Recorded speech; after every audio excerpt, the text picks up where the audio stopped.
নমস্কার, আমি অর্নিশা। আবারও আজকে মন বিলাসীর তরফ থেকে একটা নতুন ভিডিও নিয়ে আমি চলে এসেছি।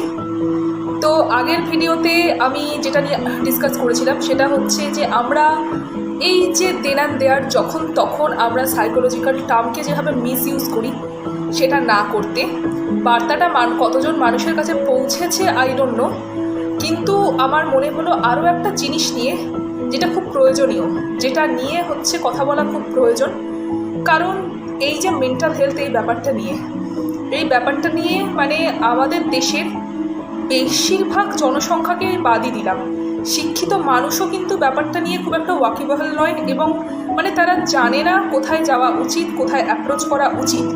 এর থেকে অনেক সময় অনেক ভুল কিছু হয়ে যায়। কারণ আমরা মানে যারা clinical psychologist, MD psychiatric social worker যারা কাজ করছে এই ফিল্ডে, আমরা এটা মানে আকছারই দেখতে পাই অনেক বাজে ইনফ্লুয়েন্স, এবং সেই বাজে ইনফ্লুয়েন্সের নেপথ্যে হয়তো তার পিছনে কোনো শিক্ষিত মানুষেরই কোনো উপদেশ আছে, যার জন্যে অনেক হিতে বিপরীত জিনিস হয়ে যায়। তো প্রথমেই হচ্ছে যেটা বলা দরকার যে সাইকিয়াট্রিস্ট, সাইকোলজিস্ট এবং সাইকিয়াট্রিক সোশ্যাল ওয়ার্ক বেসিক্যালি কোনো স্ট্যান্ডার্ড সেট আপে কিংবা খুব রিনোন ইন্ডিয়ার যেগুলো হচ্ছে famous institution for mental health practice, সেখানে এই তিনটে ডিপার্টমেন্ট হারমোনিয়াসলি কাজ করে, এবং তাদের সাথে অবশ্যই সাইকিয়াট্রিক নার্সিংও থাকে। কারণ যদি আমাদের সাথে নার্সরা না থাকে তো আমরাও অন্ধ। কারণ দিনের শেষে আমরা আমাদের নিজেদের ঘরে ফিরে আসি এবং পেশেন্টদের যাবতীয় দায়িত্ব, রাত্রে তাদেরকে দেখভাল করা, সব কিছুই কিন্তু বুঝিয়ে বলে তাদের হাতেই আমরা ছেড়ে দিয়ে আসি। So they are equally important like us. তো প্রথমেই বলি, দেখুন, মেন্টাল হেলথের সমস্যা ইন্ডিভিজুয়ালি যেমন আমরা অ্যাড্রেস করি, এটাও কিন্তু প্রচণ্ড ভালো একটা দিক যে আমরা যদি চেষ্টা করি যে কমিউনিটি বেসড মানে ক্লাস্টার অফ পিপল, এইভাবে যদি ব্যাপারটাকে আমরা ধরে সেটাকে অ্যাড্রেস করতে চাই বা সেটাকে ট্রেস করতে চাই, সেটাও কিন্তু খুব ভালো একটা দিক। এবং তার জন্যে সাইকিয়াট্রিক সোশ্যাল ওয়ার্ক এটা খুব ভালো একটা সাবজেক্ট। হ্যাঁ, অনেক কিছুই এমডি সাইকিয়াট্রি, ক্লিনিক্যাল সাইকোলজি এবং সাইকিয়াট্রিক সোশ্যাল ওয়ার্কের মধ্যে অনেক জিনিসই কমন। এবং আমি যেখানে এখন এমফিল করছি, central institute of psychiatry, Ranchi, India's first and Asia's one of the largest mental hospital হিসাবে যেটাকে কনসিডার করা হয়, এখানেও হচ্ছে পিএসডাব্লিউ এমফিল তাদেরও হয় এবং তারা আমাদের সাথেই কাজ করে। হ্যাঁ, আমরা কিছু টপিকস আছে এবং কিছু চ্যাপ্টার্স আছে যেগুলোর ক্লাস আমরা সবাই একসাথে করি। তো ধরুন আপনার কোনো মানসিক সমস্যা হয়েছে, সেক্ষেত্রে আপনি কি করবেন? এখানে আপনি কিন্তু অ্যাপ্রোচ করলে তিনটে জায়গাতেই অ্যাপ্রোচ করতে পারেন। এমডি সাইকিয়াট্রিকেও অ্যাপ্রোচ করতে পারেন, এবং ক্লিনিক্যাল সাইকোলজিস্টকে অ্যাপ্রোচ করতে পারেন, এবং সাইকিয়াট্রিক সোশ্যাল ওয়ার্কারকেও অ্যাপ্রোচ করতে পারেন। কিন্তু এর পিছনে কিন্তু একটা রুলস অ্যান্ড রেগুলেশন আছে, যেটা বেশিরভাগ ক্ষেত্রে হয় কি আমরা মেনে চলি না বলাটা ভুল হবে। আমাদের এই ব্যাপারে কেউ আমাদেরকে সতর্ক করে না, এবং আমাদেরকে কেউ জানিয়ে দেয় না, এবং আমরা জানতে ইচ্ছা বোধ করি না। আমাদের কিন্তু ইন্ডিয়াতে মেন্টাল হেলথ অ্যাক্ট, আমাদের যেমন সংবিধানেরও একটা সংশোধন বারে বারে হয়ে থাকে, আমাদের কোনো আইন যেগুলো আমরা সুপ্রিম কোর্ট, সর্বোচ্চ আদালত যেটা আমাদের দেশে, সেখানে আমরা ব্যবহার করি, তারও সংশোধন বারে বারে হয়। ঠিক তেমনই কোনো একটা অ্যাক্ট, কোনো একটা লিফলেট কিংবা যাই হোক, যা কিছু কোনো একটা সিরিয়াস জিনিসকে নিয়ে তারও কিন্তু মডিফিকেশন বারে বারে হয়। যেমন আমরা যেটা ওয়ার্ল্ড হেলথ অর্গানাইজেশন, আমরা যেটাকে মেন্টাল ডিসঅর্ডার ক্লাসিফিকেশন হিসাবে আমরা ধরি, আইসিডি হচ্ছে international classification of disorders. Mental ডিসঅর্ডারের ক্ষেত্রে এই আইসিডিও কিন্তু বারে বারে সংশোধন হয়ে, এবং এই মুহূর্তে আমরা যে ভার্সনটা ইউজ করি সেটা হচ্ছে 10th ভার্সন। তারপর DSM-5 diagnostic statistical manual for mental health, এটাও কিন্তু এই মুহূর্তে যে ভার্সনটাকে মানে সর্বত্র ফলো করা হয় সেটা হচ্ছে 5th ভার্সন, এবং 5th ভার্সন ইন্ট্রোডিউসড হয়েছে 2013-এ। ঠিক তেমনই মেন্টাল হেলথ অ্যাক্ট আমাদের প্রত্যেকটা দেশে, প্রত্যেকটা কন্টিনেন্টে এটাকে এনশিওর করা হয়েছে। এবং আমাদের যে ইন্ডিয়ার মেন্টাল হেলথ অ্যাক্ট, যেটা আমরা এখন ন্যাশনাল মেন্টাল হেলথ অ্যাক্ট বলি, সেটা মডিফাই করা হয় হচ্ছে 2017-এ।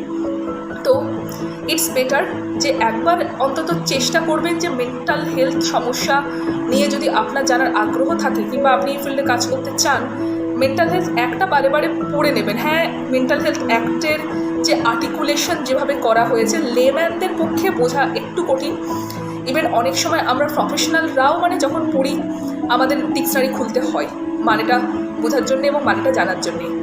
তো মেন্টাল হেলথ অ্যাক্টে যে নতুন মেন্টাল হেলথ অ্যাক্ট 2017 এসছে, সেখানে কিন্তু ক্লিয়ারলি স্পেসিফাই করে বলা আছে যে if you are psychologist or psychiatrist, সেটা কিন্তু রিহ্যাবিলিটেশন কাউন্সিল অফ ইন্ডিয়া এদের অ্যাপ্রুভড হতে হবে। কারণ ইন্ডিয়াতে অনেক ইনস্টিটিউশন আছে যারা এমফিল পড়ায় সাইকোলজিতে এবং সাইকিয়াট্রি সোশ্যাল ওয়ার্কেও পড়ায়। সেই সব জায়গায় কিন্তু রিহ্যাবিলিটেশন কাউন্সিল অফ ইন্ডিয়া এদের আন্ডারে তারা নয়। এবং if you are doing MPhil rehabilitation council of ইন্ডিয়ার রেজিস্ট্রেশন ছাড়া, then the MPhil will be invalid. Okay, so be careful.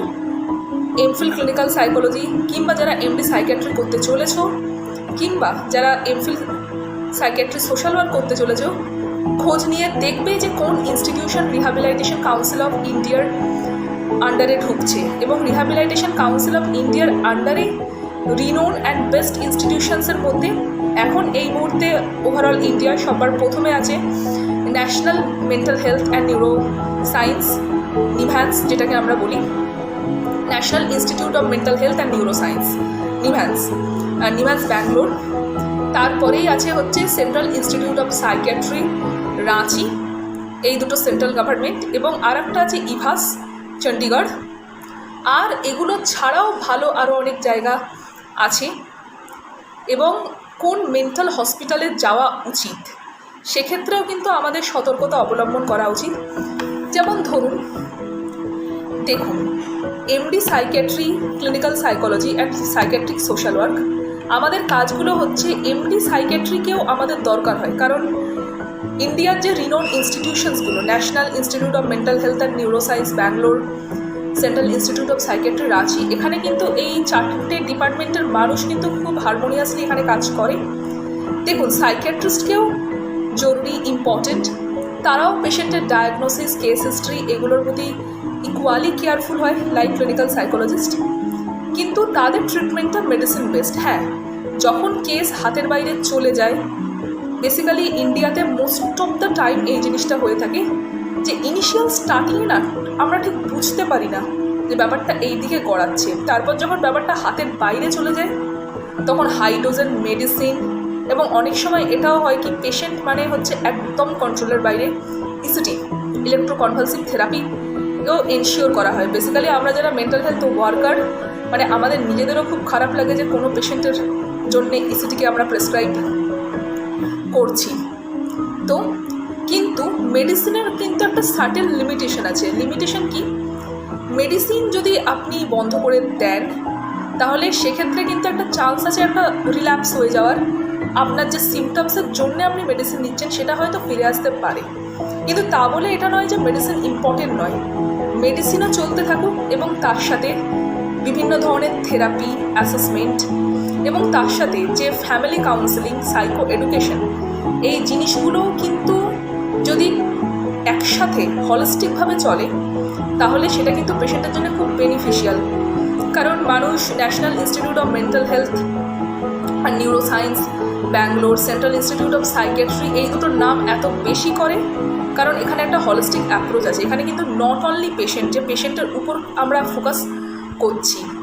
তো যখনই কোনো সাইকোলজিস্টকে অ্যাপ্রোচ করবেন, ক্লিনিক্যাল সাইকোলজিস্টকে অ্যাপ্রোচ করবেন কিংবা কোনো কাউন্সিলার, এবং যারা কাউন্সেলিং এই জিনিসটার প্র্যাকটিস করে তারাও কিন্তু ক্লিনিক্যাল সাইকোলজিস্টই হয়।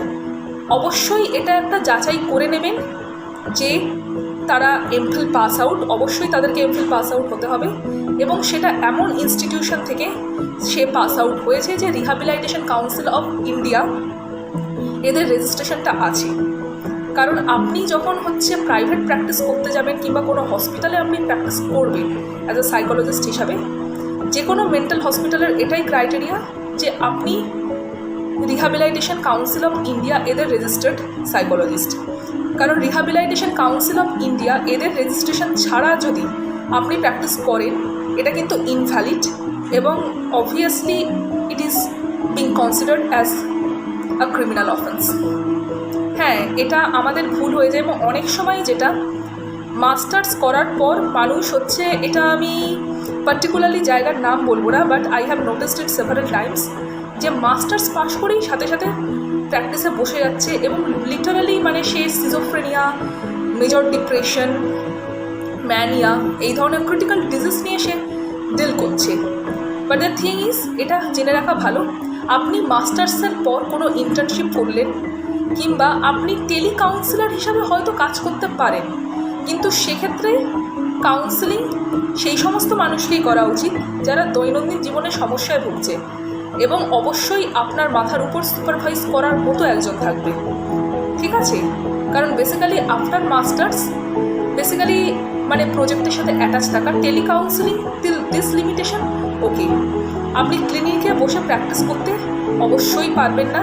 তাই যারা যখন হচ্ছে কোনো মানসিক সমস্যায় পড়বেন, অবশ্যই অ্যাপ্রোচ করার আগে খোঁজখবর নিয়ে দেখবেন, কারণ মাস্টার্স পাশ করে যে প্র্যাকটিস করতে বসে গেছে, প্লিজ ডোন্ট অ্যাপ্রোচ, তার কাছে যাবেন না। দেখুন, মাস্টার্স পাশ করার পরেই আপনাকে এমফিলে যেতে হয়, মাস্টার্স ডিগ্রিটাও ইম্পর্টেন্ট, বাট মাস্টার্স পাশ করার পরে যে প্র্যাকটিসে বসে যাচ্ছে, still that person is not that much